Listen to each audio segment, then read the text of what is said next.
first kind of learned about this cool guy, Christopher Rhode, from my students who were taking classes with him. And, you know, the information would come back in dribs and drabs, and I just kept hearing this name over and over again in really cool conversations. So I knew that he was somebody that I needed to meet. And so then we started inviting him to class for crits, and, you know, one thing leads to another. And we're just thrilled that and I speak, I think, for all of the faculty, and I imagine students as well, that Chris is here at RISD.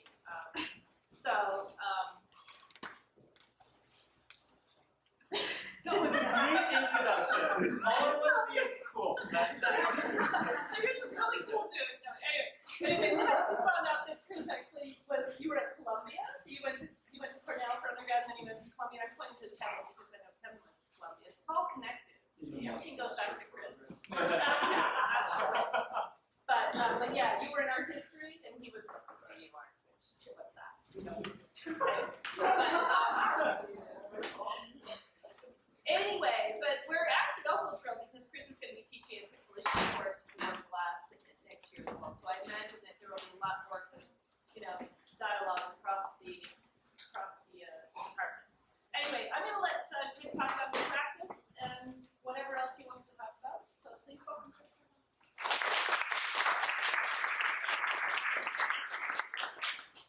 Thank you guys very much. Thank you, Rachel, Jocelyn, Bruce, for having me.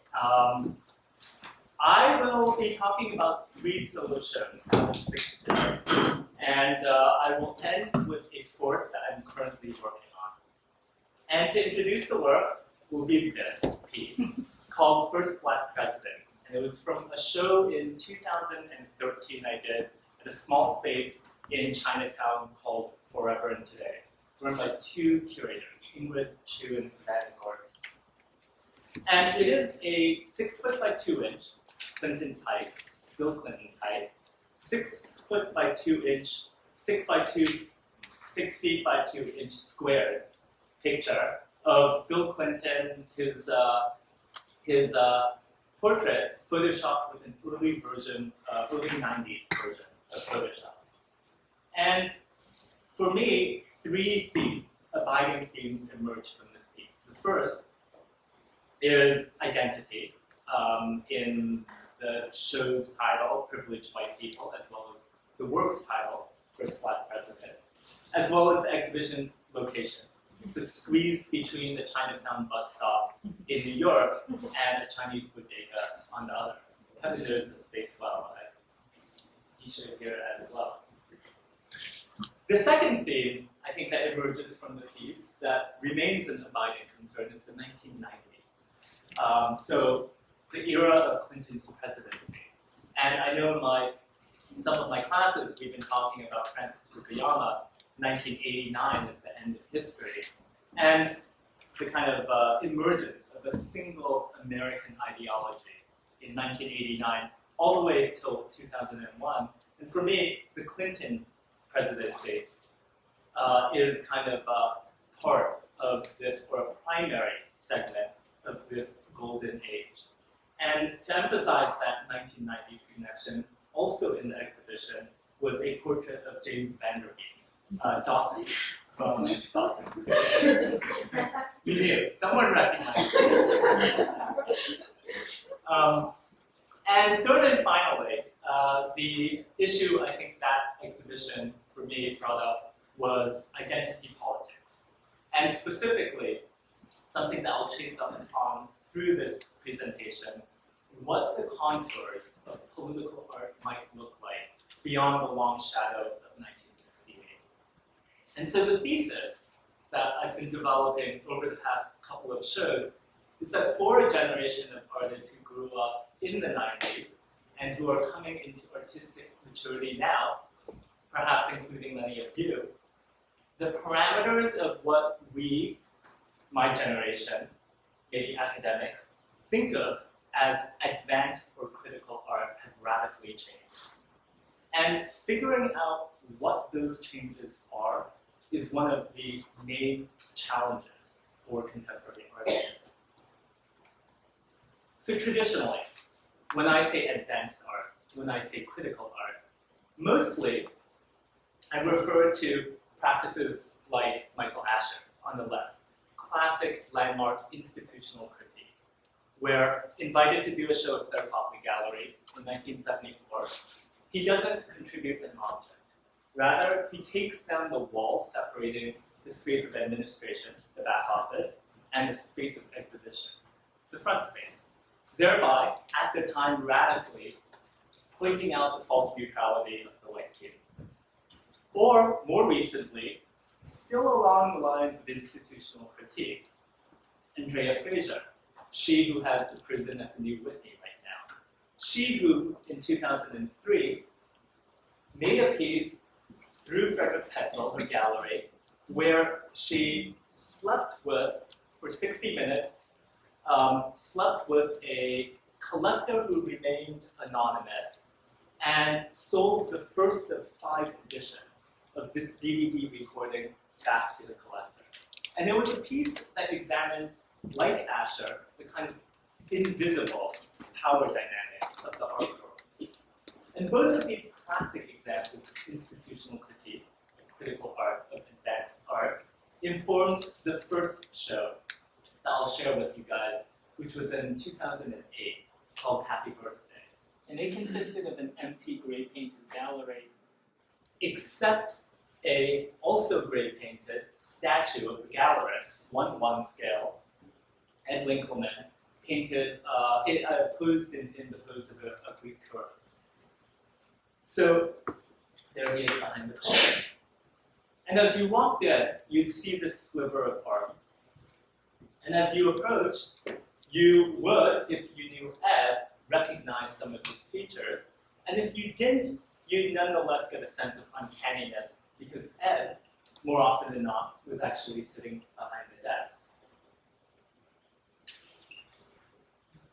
So this show, Happy Birthday, in line with Michael Asher and Andrea Fraser, investigated the kind of collaborative dance, or collusive dance, if you want to be more critical about it, between various protagonists in the art world. So the gallerist, Ed Winkleman, me, the artist, the critic, the collector, and we can say that the second piece in this show, which consists of the red dot that shadows the exhibition's title everywhere it appears, and it's called Happy Birthday from Mrs. X, is about the second protagonist, the collector, or one of the other protagonists, the collector.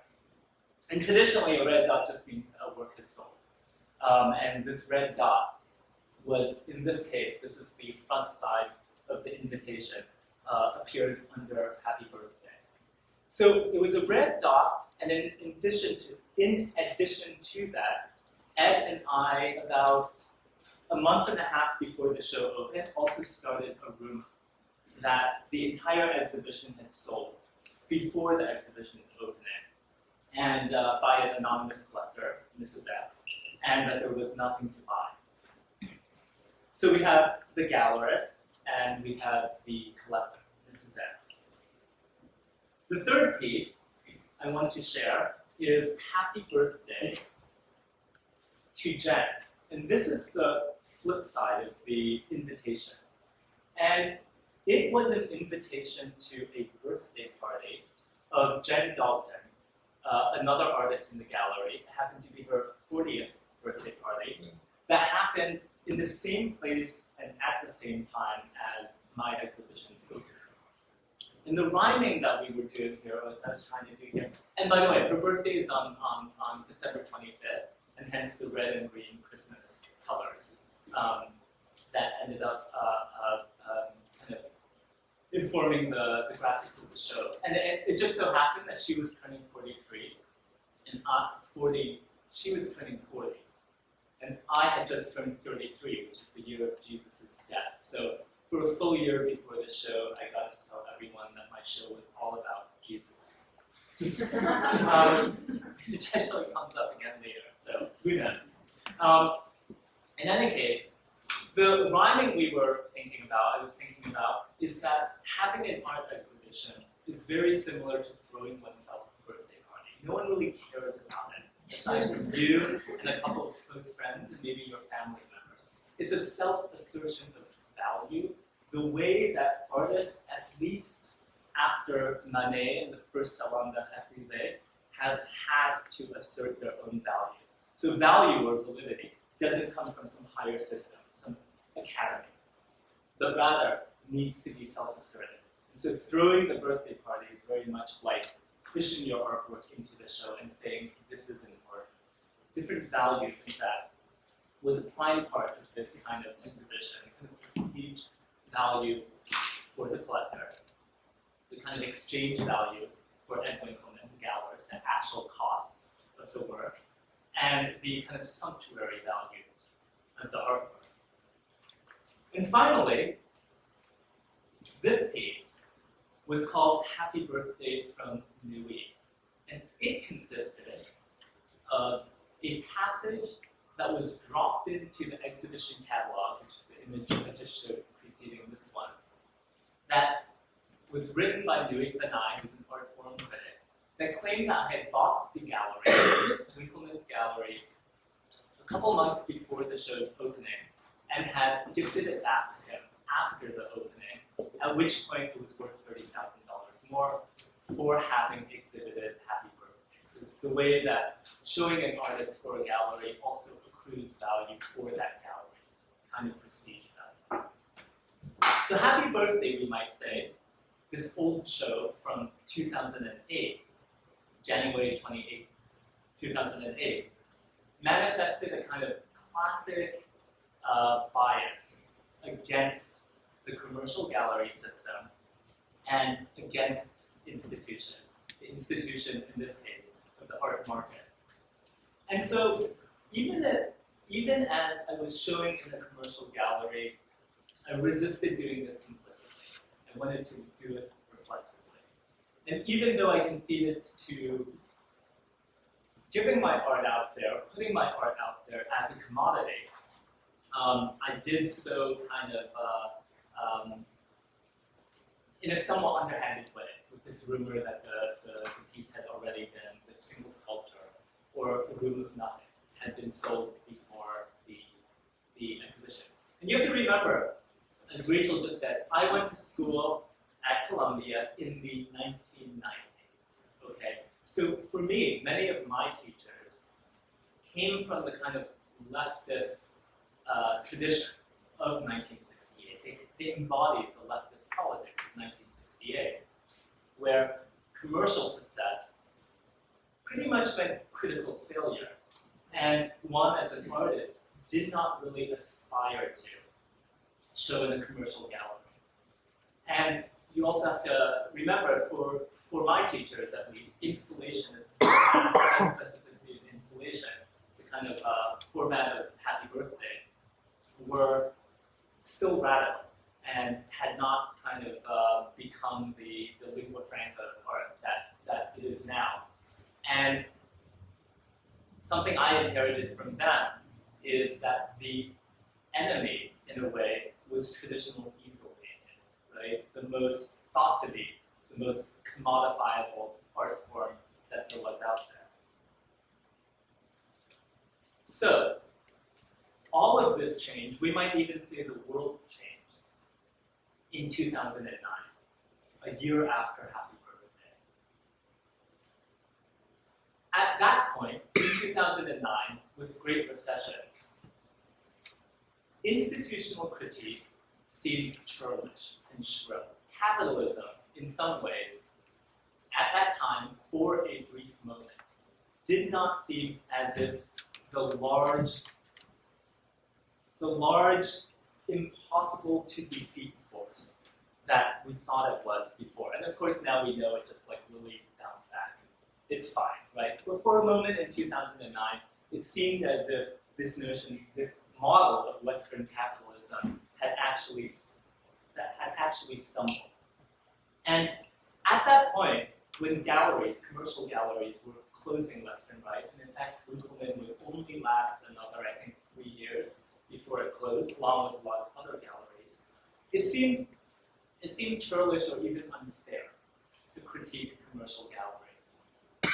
And at that point, it seemed as if, when banks were closing left and right, and even major museums like the Rhode were faltering.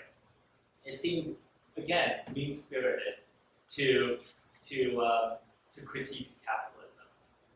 And so the question, the new question, again, still with this frame in mind, what would political art look like beyond the long shadow of 1968, beyond the long shadow of classic institutional critique? Within this frame, the question became, what would art look like without institutions, the institution part of institutional critique? And what would art look like without critique, the critique part of institutional critique? And so the next two shows I'll share with you are responses to this question. The first is called Regional Painting, and it was from 2010.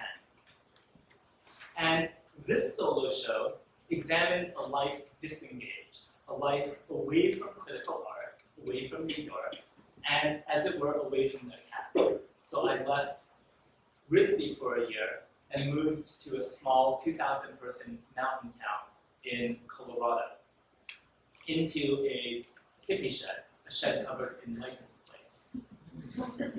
And in many ways, hippie culture, we can say, is where the 60s and 70s came from, before the 60s and 70s congealed into critical theory. And so it was a way of returning to the roots of critical theory before its coalescing, before its ossification. And these are some of the close-ups of the license plates in the shed.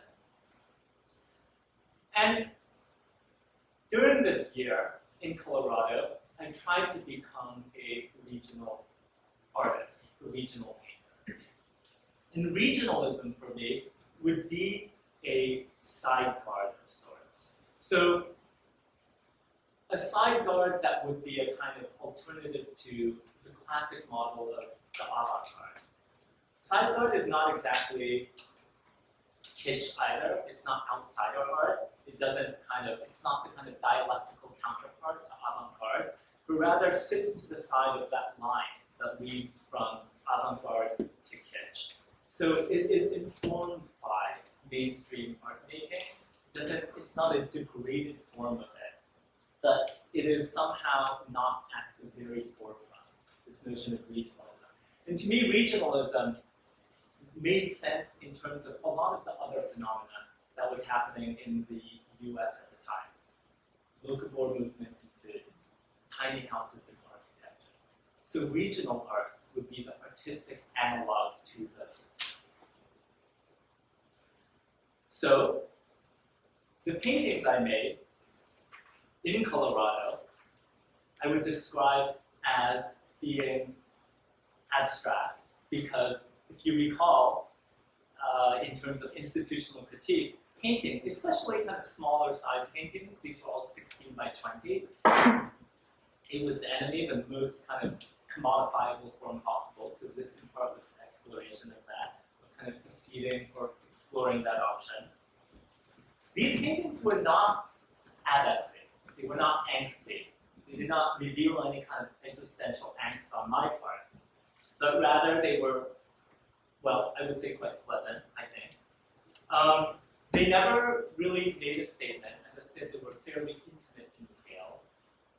They were not modernist in the sense that they took as their primary structuring device the triangle and not the square that Greenberg would have, echoing the rectilinear canvas, asserting the flatness of the canvas. No, these would be based off of triangles.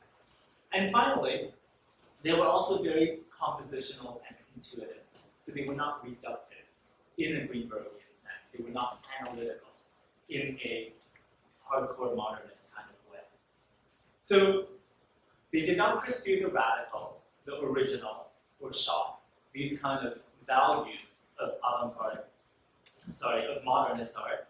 They didn't pursue the kind of self-expression of Rosenbergian ADX, action painting. And they did not pursue the kind of critique of postmodernism. They lacked polemic. I would describe them as comfortably derivative. And this kind of suspension of criticality, the impetus to critique, was, in a way, an alleviation of what Harold Bloom would call anxiety of influence, right? The weight of art history.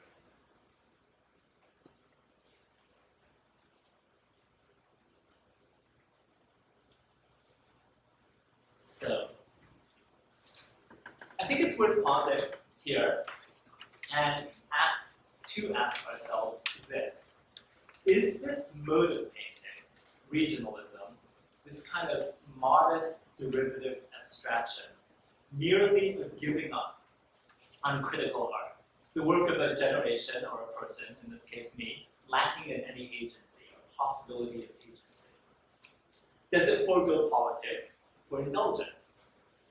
How can this work not merely be regressive, not merely be derivative, and are we okay with this? Are we okay with art of this limited scope, art of this truncated horizons, art of these tempered ambitions? And is this regional painting, regionalism, not just a kind of withdrawal, a retreat, a giving up, a folding of the cards, art that doesn't instigate any political change, art that doesn't aspire to social transformation? And these questions remained with me in 2011 when I came back to New York. Because, in part because I suppose I had been working on modest abstract painting, I began to see examples of this painting all around me back in New York. For example, Josh Avalo, actually a RISD grad on the left, and Ivan Ballin, sculptor, class of 2004, on the right. Chris Martin on the left, and Stephen Truax, painting, I think class of 06 or something like that, on the right. Corey Byman, the sculptural version of this modest abstract painting on the left, and Tatiana Berg, also RISD painting, I think like 08 or 09, on the right. And so, for me, these were examples of, I think, the qualities of regional painting occurring in New York. And the questions that I just asked you guys were questions that I had upon kind of stumbling upon this group of works. And for me, the answer to those questions is no, it is not good enough. It is not okay that art has such limited scope, such truncated ambition. And literally, I just came from, classes where we talked about David Joslett's After Art, with a kind of global ambition of art, the possibility that art can affect global change. I was not okay with regionalism's smallness. And for me, there were two antidotes or correctives to this. And again, this is all kind of not giving up on the notion of political art, even though I knew that it wouldn't look like it would, in the 60s and 70s. So the first corrective, or the antidote, is fiction. And so, in this year, in Colorado, Kevin is a participant in this project, I took on an alter ego, Hirsch E.P. Rothko. Rothko for all of the kind of romantic connotations that name has. And Hirsch E.P. Rothko is an anagram of Christopher K. Ho. And during this year, this book traced the year, a semi-biographical book of activities during this year in the license plate shed. And for me, fiction itself allowed for a retreat into the personal, the way that regional painting would have it, but then asked us, rather than fall into indulgence, or worse, into art therapy, like art that just kind of helps yourself and you indulge your kind of intuitive, you have fun in the studio. It begins from the personal. Fiction begins from the personal, but then exfoliates outward into something that describes a full-bodied universe for an audience, for someone outside of yourself. And so in this sense, fiction is not modest, but rather ambitious. It's not indulgent, rather it is inventive. So even if we have no more critique in the sense of 60s and 70s institutional critique, rather than withdrawing into kind of pure visual pleasure and play and innocuousness, fiction is generative. There's a generosity to it. It's a building of a new world. A building, and this notion of building, replaces critique as a mode of interacting with the world. And so while I was disillusioned with the politics of engagement, say, of historical avant-gardes, rather than go to its opposite, its dialectical counterpart, disengagement, do-it-yourself practices, say, from the 2000s, fiction allowed for a kind of politics of analogy.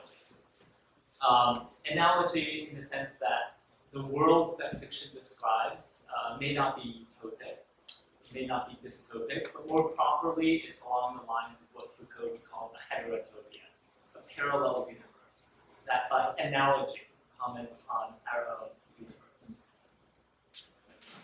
This is the next show that I'll share with you. So Hershey P. Rothko was actually part of regional painting. And this next show is going back to privileged white people, a show I started the lecture with. And for me, thinking about the works that I saw, the Josh Avalos, the Ivan Nallens, the Tatiana Bergs, I started thinking about what happens in art after the 1970s. And for me, one of the main binaries that structured decades of work, post-war American work, was the personal versus the political. So on the one side, personal expression. On the other, ideology critique, institutional critique. On the one side, this notion of romantic artistic geniuses in their studio. On the other side, socially engaged and political art. And this binary that structured so much of post-war American art seamlessly synthesized sometime in the 1980s with identity politics. So for my students here, think Walter Ben Michaels. 1989. After 1989, after the end of history, all politics becomes identity politics. That's a quote from Walter Ben Michaels. Identity politics seamlessly merged the two, the personal and also the political. But as we enter into the 90s, the thesis was that politics, political ideology, political grandstanding, tempered into policy making. And this was through a lot of socially engaged art, a lot of community-based practice. And in that sense, the artist was no longer this kind of commentator about events, but rather a bureaucrat, like a hands-on grassroots person who trafficked between ideology and actual social structures. And that tempering of politics policy leads to something that looks a little bit more like civics, civic duties, civics rather than politics. Simultaneously, this idea of personal identity and expression through relational aesthetics, through the kind of examinations of social interaction, becomes more like identification. So whereas identity is, your identity versus my identity, identification is empathy, interchange. How I'm constructed by you, you're constructed by me. And it becomes social. It becomes something a little bit more like ethics. And with these two new terms, this new binary, civics versus ethics, now as an extension of politics versus personal, it opens up at least 3 other terms that become available for artists in addition to identity politics of the 1980s. And we'll go through them all, but very briefly, I think community-based work was emerging with personal identity and civic duty, like communities and local communities as a mix between the personal and the large-scale civics. And a lot of NGOs, Habitat for Humanity, for instance, I feel are a mix between political ideology, often, like Christian ideology, or even, the U.S. going in to help other third world countries, however you phrase it, and a mixture between that kind of politics and ethical responsibility, doing good in the world. But it is the bottom term that the Clinton proved that I focused on in privileged white people. The generation of people who grew up in the golden era, the Clinton era, of the 1990s when America reigned supreme. And in many ways, privileged white people is a version of identity politics. It's an odd version of identity politics, but it's still identity politics. It's the identity politics of the unmarked term, privileged whiteness. And so this exhibition not only included Clinton and Dawson, but also a handmade watermarked piece of paper. It was in the proportions of an 8.5 by 11 piece of paper called Acceptance Letter, propped up on 4 bottles of Rhode, Issey Miyake's signature unisex perfume or cologne scent from the 1990s. And for me, this was the scent of multiculturalism, right? Along with Benetton and CK1. Single note floral. And it's kind of, if you remember like CK1's ads with like multicultural people and Benetton with the hands, black and white hand holding. For me, this scent captured the 1990s. On this watermark sheet of paper was the semiotic square that I just showed you, as well as, at the top, the watermark of Trout College, a fictitious college in New Hampshire, whose logo and motto was Fortitude ad Urnum, fortitude until death, and the trout of which came from a Winslow Homer painting at the Boston Museum of Fine Arts. And for me, Winslow Homer, who isn't in Greenberg's history of art, who's not an action painter, who never is really talked about in histories of the avant-garde and neo-avant-garde, Winslow Homer is the genealogy from which Ivan Ballin, Tatiana Berg, Josh Avalo, Chris Martin, they come from. It is this kind of American Northeastern genealogy that they fall into, this kind of 1990s modest abstraction. And Trout College, this fictitious New Hampshire college, was the mise en scène, was the setting for a screenplay, a 2-hour screenplay, a TV screenplay, based off of something like Dawson's Creek, that chronicled the lives of a diverse group, multicultural group of students, interacting, falling in love with each other, having fights with each other, and developing a politics. So the politics of these people coming from their personal interactions with each other at this kind of Cold Day-esque college, Middlebury perhaps. And this screenplay, this 2-hour screenplay, was set atop a green column that resembled, something you would see at Brown. And carved on it was a heart with L+A, which referred to Liam and Anya, 2 main characters in the screenplay Trout College. Liam, a poor white jock whose mother works at the local diner, and Anya, a diplomat from El Salvador, whose dad is the ambassador from El Salvador to Washington, D.C. And it's their unlikely love story that kind of generates a lot of the narrative in this screenplay. So, the question then is, what am I working on now? So what comes after privileged white people? Another way to phrase the question is, what happens to Dawson, the perfect, decent, privileged white person? Dawson, the suburban kid. Dawson, who's upper middle class. Dawson, who's artistic. He wants to be a filmmaker. But not in any way we think of artistic. He values Spielberg. Spielberg is his idol, right? So, but he's like a good guy. He's a good guy. He's the paradigm of this 1990s film. What happens to Dawson now? What happens to Dawson in 2016? This is a picture of him in 2016. Another way of phrasing it is, what does art look like, not under the Clinton presidency, but under the Obama presidency? A third way of phrasing the same question, what happens when the Josh Avalo and Ivan Allens of the world have kids? What happens to the singer-songwriter, indulgent, I'm just doing things in my studio guy, when he has a child? So that leads to this third segment, this show that I'm working on now. And I'll subtitle it Patriarchies. Now, two examples, recent examples of dads. The first is from 2012. The second is from Ender's Game. And in 2012, on the right, there's a great scene where giant waves are rolling across Earth's vast land masses. The world is about to end.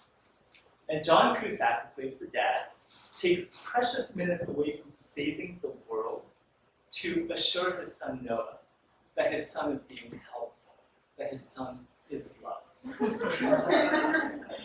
In contrast, consider Ender's Game, when a psychologist, played by Viola Davis, turns to Harrison Ford, who plays Colonel Graff, the father figure, and says, listen, Colonel Graff, you have to be careful. Ender is young. Ender is emotionally immature. Ender may not be able to bear the weight of defeating the buggers and saving humankind.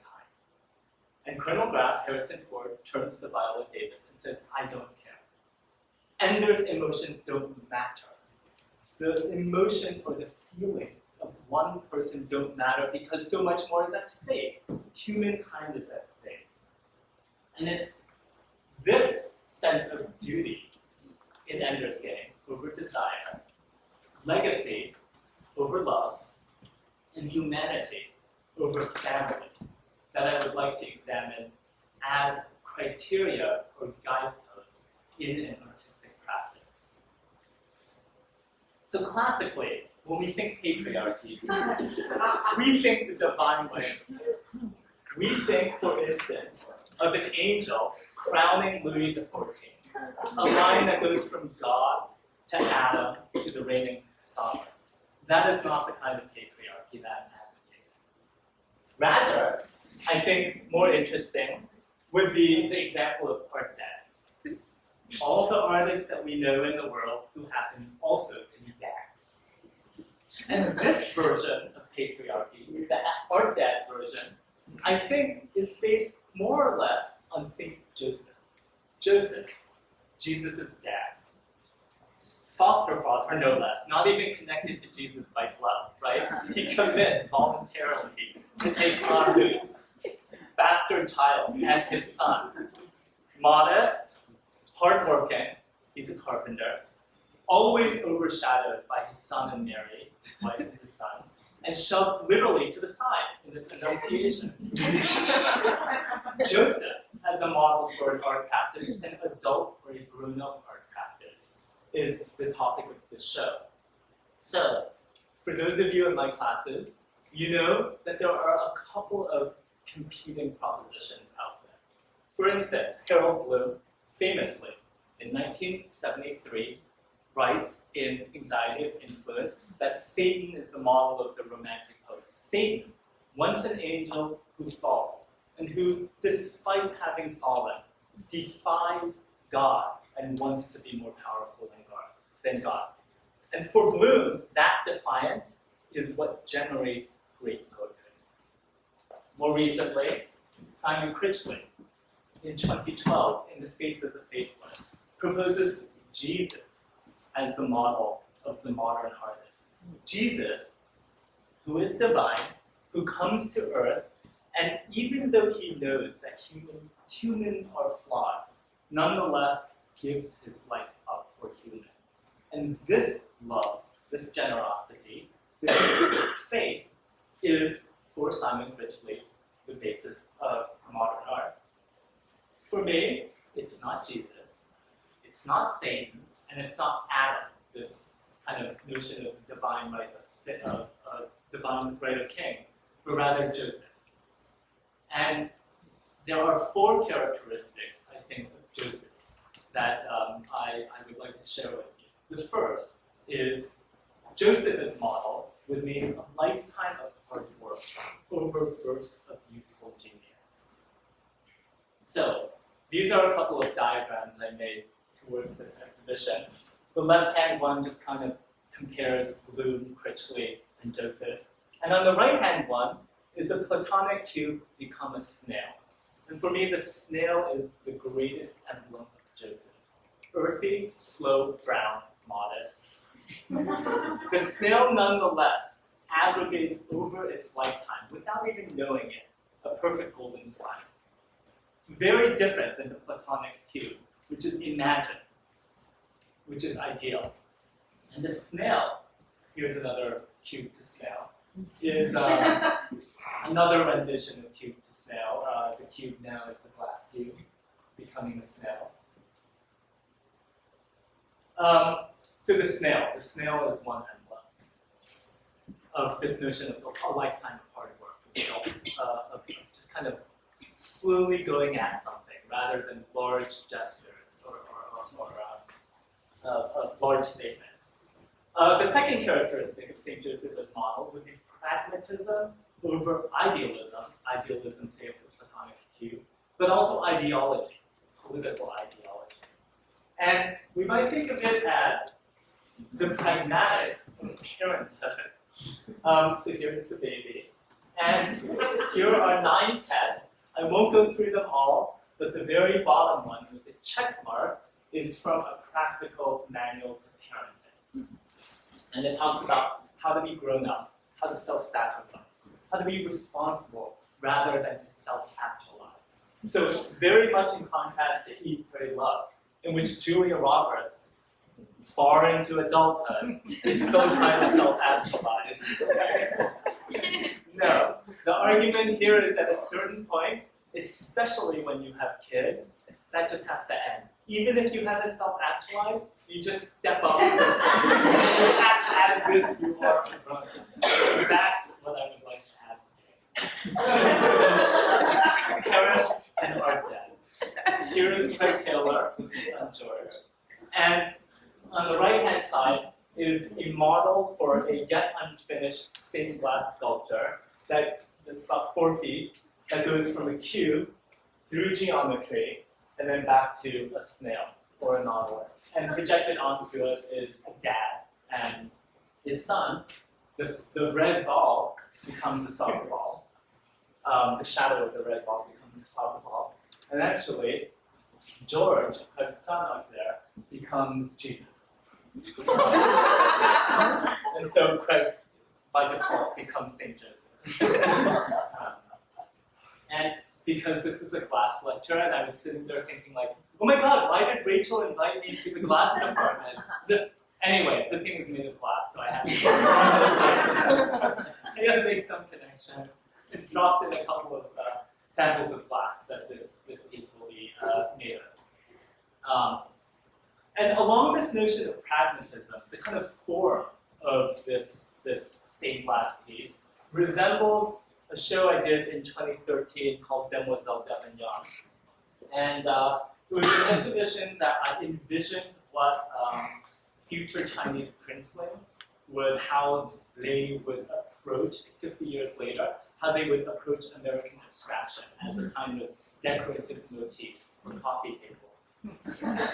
More importantly, for this show, for this line of inquiry, this notion of pragmatism also means, I think, that rather than artists constantly innovating and making new work with new ideas, we pretty much stagnate and plateau. So I wanted to make an object for this new show that pretty much reiterates the form of a just preceding show. As if, one has no more ideas and you're just kind of practically doing what you know best to get the stuff out there. And these are examples from that show. 3. St. Joseph's model would mean discipline over self-actualization. The discipline of just going to studio and doing something without this kind of notion of I'm becoming more of me.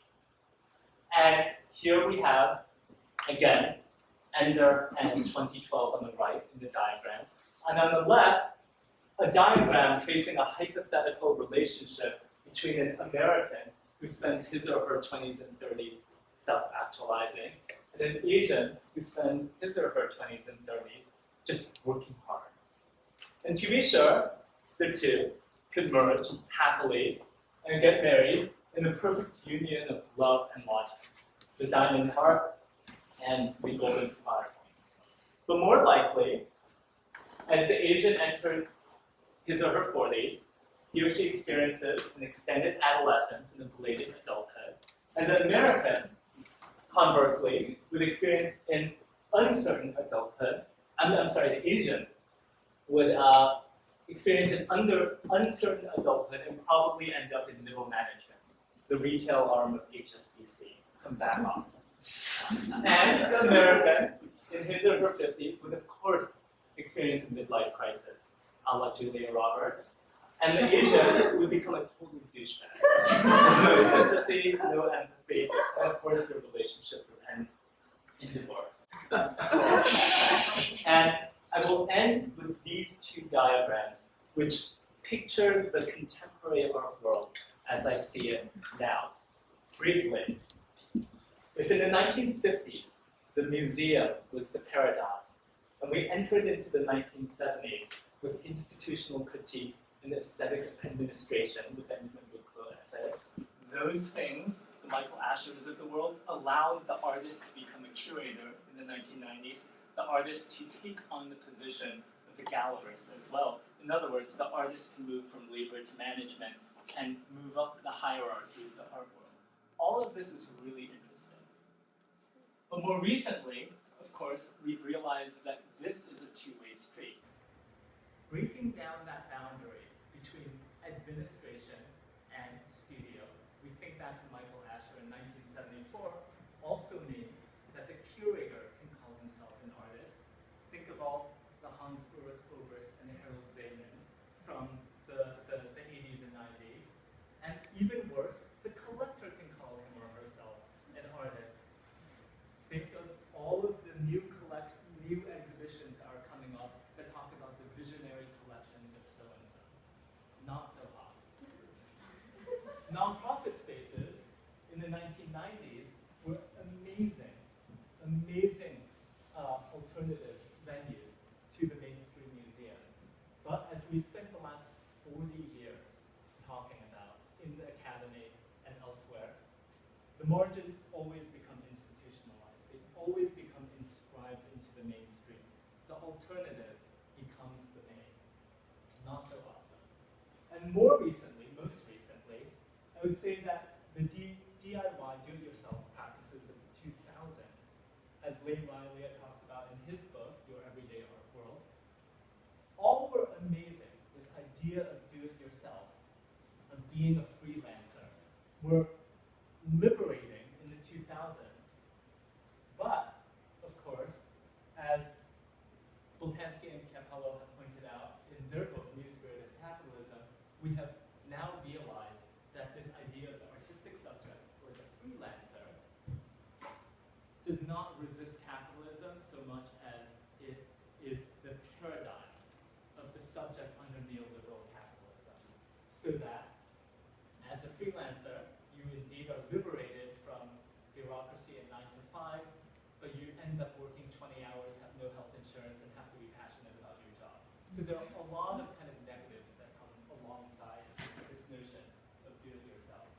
And rather than kind of settling on this red zone, I would like to push a little bit further and think about the instrument, the institution, as not something to resist, but as an instrument to make changes. And this is a part of being an adult, right? A grown-up artist, thinking about institutions as instruments to change incrementally. And also to think about being the exemplary subject of neoliberal capitalism as something that you can fully embrace and do well in almost a new kind of civic art. You are representative other subjects in neoliberal capitalism as an artist. And very quickly on the right, this, I'll read it out because it's difficult to read with the VGA. The three primary critiques of postmodernism: the critique of universalism, which led amazingly to multiculturalism, has now devolved into global capitalism. The critique of genius, through Roland Barthes' Death of the Author, Foucault, also amazing, has, we have realized more recently, led to the birth of the consumer. The critique of history led initially, exuberantly, to institutional critique, the critique of master meta-narratives, and unfortunately, more recently has devolved into pluralism. And so, rather than kind of sit on this outer rim of, say, postmodernism's degraded critiques, the proposal is to go back to these initial critiques and replace them, substitute them for something else. And those three things are pragmatism, pragmatism of parenthood, being a responsible subject, representative subject of neoliberal capitalism, and then finally, reinstitutionalization, rededicating or recommitting ourselves to institutions and building institutions. And I will end there with these diagrams, one from 2013 and the second one from 2016. So, thank you.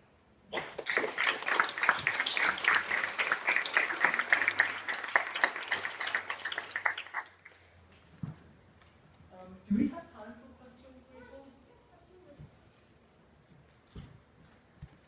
There's not the last bit that we have here about kind of the art bags, and I was wondering if you find it slightly problematic as like patriarchy as like this model for logic, because not that like I know folks it isn't femininity, but if it was, it seems like that falls in the binary of like the male power as logical, not. So I'm curious about that. I think it's an incredibly good question, and I am both ambivalent and advisedly use patriarchy as a term. My reason for focusing on art dads rather than say art moms is my sense is that because of feminism, through discussions on reproductive rights, through artists like Mary Kelly, for instance, motherhood has in some ways been covered in art, but perhaps less so fatherhood. And so that, in a way, is why I wanted to focus on fatherhood, because I don't think the argument I'm making, or the thing I'm arguing for, is necessarily the same as feminism or certain lines of inquiry in feminism or in discussions about reproductive rights. I think it's like slightly different, and I wanted to telegraph that difference by focusing on well, Joseph and the dad, and not only that, a dad not connected by blood.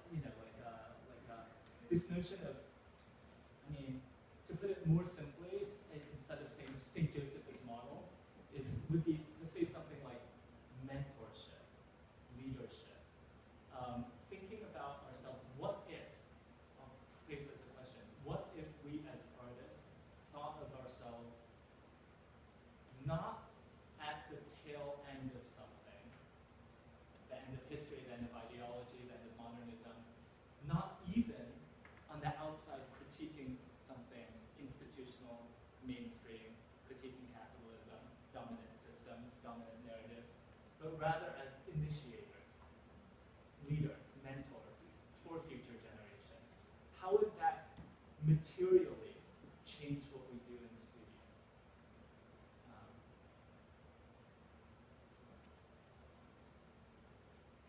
One question there and there. Can you talk about your parameters that you set for yourself when you're making aesthetic choices and sort of putting these ideas into objects, and why you choose to do that? Yes, I can barely talk about them because I barely know myself, as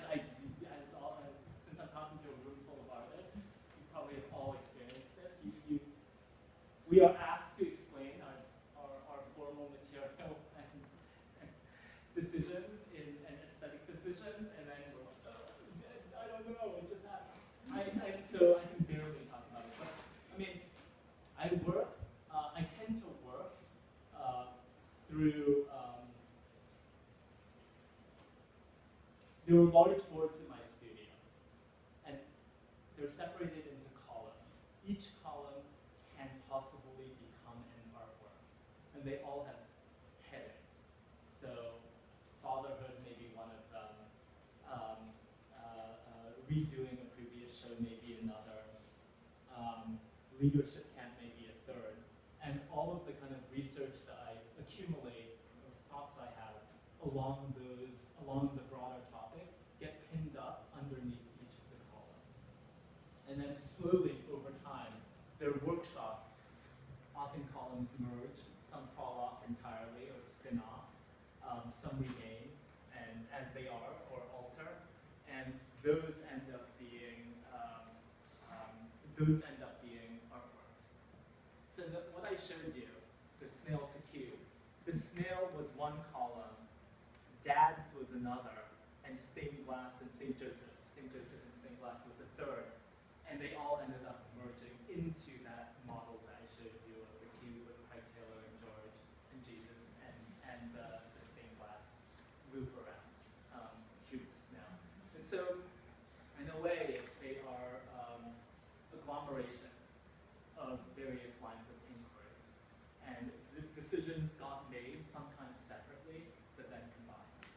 I don't know, does that make you, Well, I'm just wondering also because you talked about,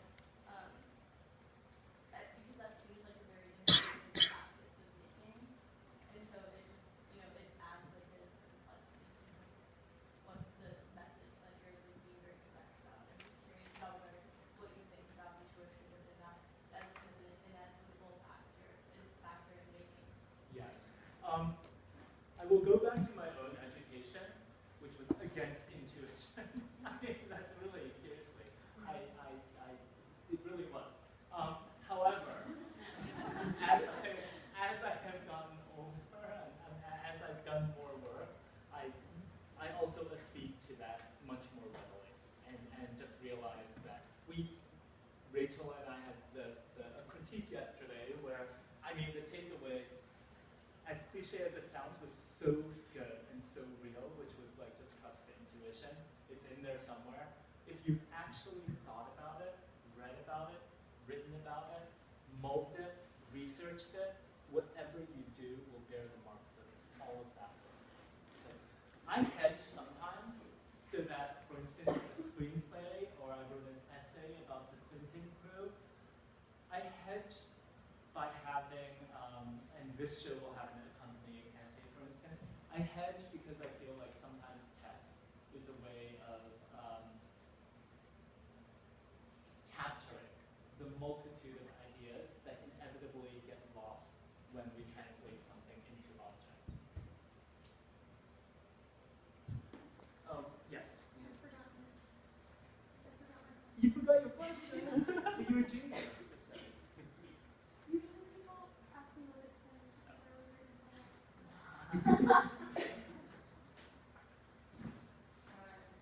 Can you talk a little bit more about, so I guess kind of this connection point between the root critical theory from like the 1960s, 70s, like hippie-ness? Well, 100%. I mean, my sense, by the time I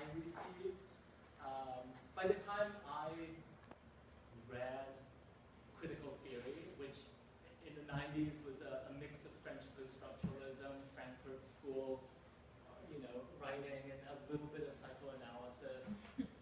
By the time I read it, it had become more or less not ossified because it was actually a very dynamic field, but certainly canonized, as in we really could list out Roland Barthes and Saussure, Lacan, Benjamin.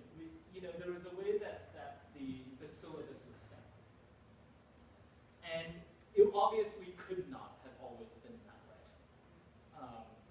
And I mean, in my mind, whether I'm right or wrong, I rhyme hippie culture. Well, I'm not entirely wrong. I mean, historically, they coincide. Civil rights movement, hippie culture, and the reception of French post-structuralism in the United States, the first translations,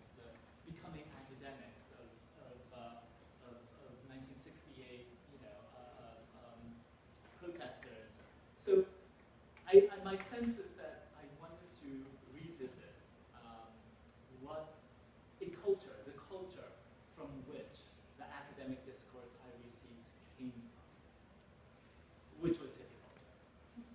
You know. Can you talk a little about the interplay of the kind of dissociation from the act of creation with the other things they're talking about, especially because like with identifying Joseph as the model and there being like a sort of equally as old model of like God as the artist, as the creator, and being sort of primordial source of creation, and then deliberately choosing the relation to that creative thing, but that relation that doesn't actually have a body in it. Like, I guess I'd like to hear more about that. I think the question is, I think I can read the question a couple of ways. My first read is, are you asking, the question perhaps is, even though I am not like Bloom thinking about Satan or Critchley thinking about Jesus as a model for our practice, I choose someone who is proximate, Joseph. And that doesn't, I mean, that's the negative read of your question. Like, why someone so proximate, right? Is that the question? I think that was part of the question, but it's also that you can't escape the notion that Joseph looks at Jesus and realizes that he did not make Jesus.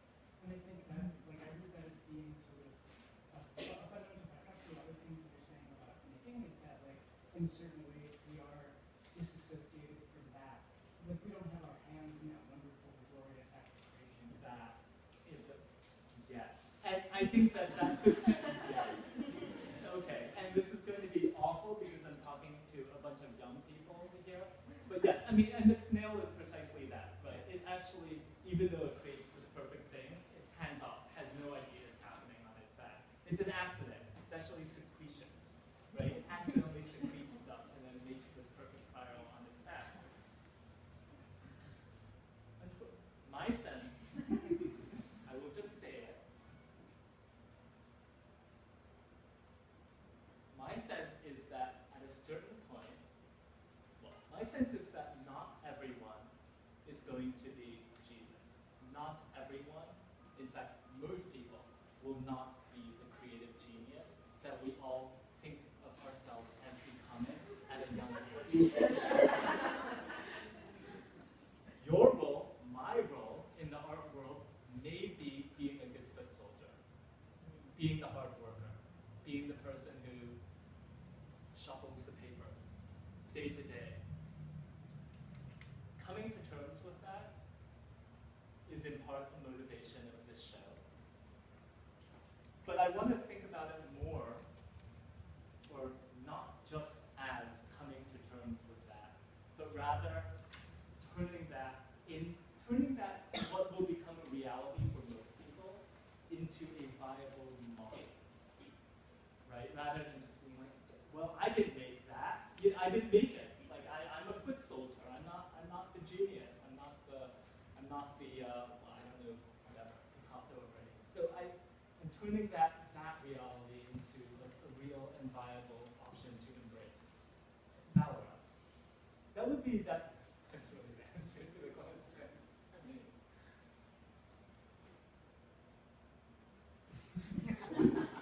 That's my balance. Yeah. It's terrifying. What's that? That's the most delicate thing I've ever heard you do.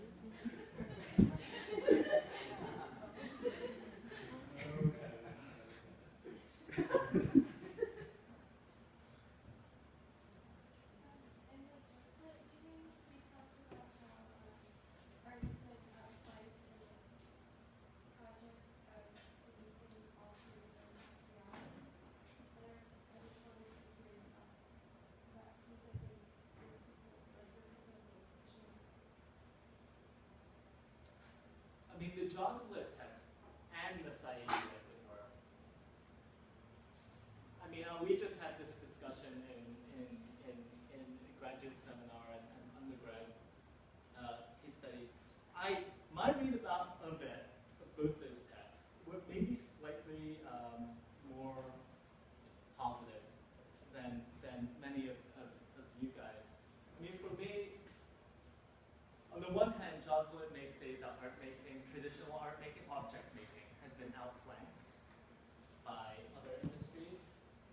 in the end, he calls for artists to recognize that art can be an incredible node, connecting point between money, power, knowledge, information, and thinks about art impacting on a global scale. Right? Maybe you read Jocelyn differently too, which is totally cool. Oh yeah, I think Marcus would loosely call that an connected wave. I don't think I think that doesn't include what I said earlier. That does not or does? Or I didn't see that one. Wait, you didn't see what you were saying about, Or I guess he did, I think he's moving away from fiction. oh, Jocelyn is, okay, yes, and I totally, yes. And fiction really is a it was one of two correctives or antidotes.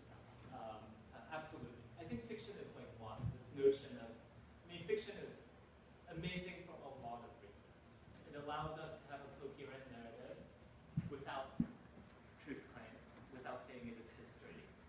It allows us to have protagonists, but not say that they're geniuses, right? It allows us to have agency as authors, but it is not, it functions, it actually functions conservatively in the sense of it allows for subjective agency, subjecthood, it allows for coherent narrative, and coherent worldviews without any of the problems of, say, master narratives, of right and wrong, of truth, claims of truth, truth claims. So I think that's one way of making art political without, that is different both from, say, the autonomy of the modernist artwork, but also the engagement, social engagement, direct political engagement of institutional critique. Fiction is this kind of analog world where we critique or comment on by analogy. And then the second one, you're totally right, is different. It's like building institutions. It's a very, it's a version. It's a kind of the opposite of institutional critique. In the back. Yeah, I'm interested in, you mentioned like education, your background being sort of this training against intuition, and then this coming to intuition through your life. And I'm interested in, like here, there's a lot of visual and linguistic like vocabulary of the thing, of whatever you're studying or analyzing, that echoes and also perhaps makes a prediction. But then, and like here you have this format of the pitch and the diagram and these truth claims and business and economics and predictions of what's going to happen and what we can do. And I'm interested in this theme of deconstruction and analysis as an approach and an underpinning to all of these things. Well, Maya, that's a very astute comment.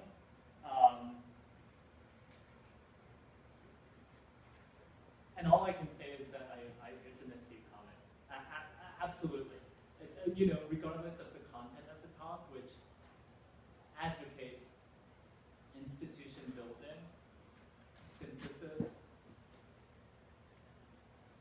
generative, being generative. At its core, the work itself is fairly analytical, and I bear the marks of my education. It's an astute comment. You're absolutely right. The semiotic square. Snorefest, right? It's not actually. It's really exciting. Only to a certain number of people who read Krauss. So you know what I'm saying? So yes,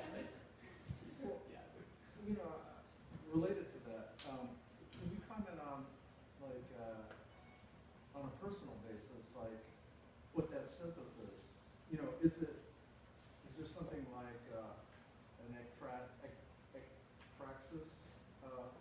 or synesthesia to like this, like embodying different media or approaches? Like, is there a way that you've acquired a kind of fluidity or unity that, you know, in appropriating those or inhabiting those different media? I would say, Bruce, and maybe you can sympathize here, that I have been forced to. Because the more I teach here, the more distant the student body is from my own education, the more I have to reevaluate. So teaching is part of the. It is definitely. It is definitely. The privileged white people group.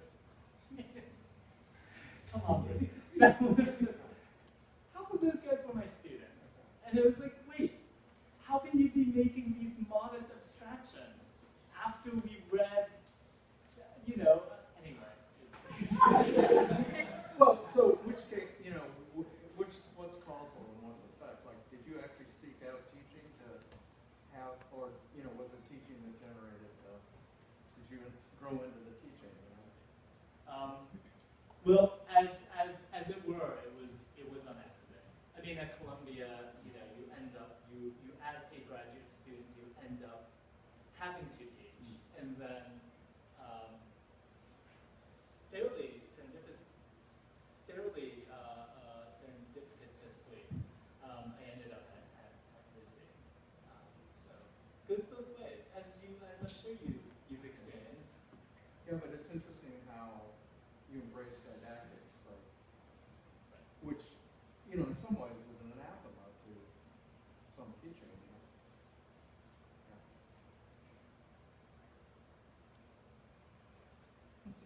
Okay. I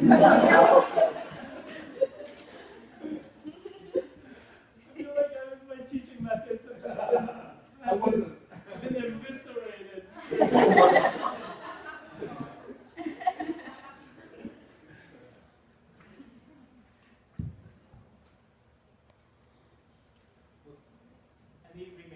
Any final questions?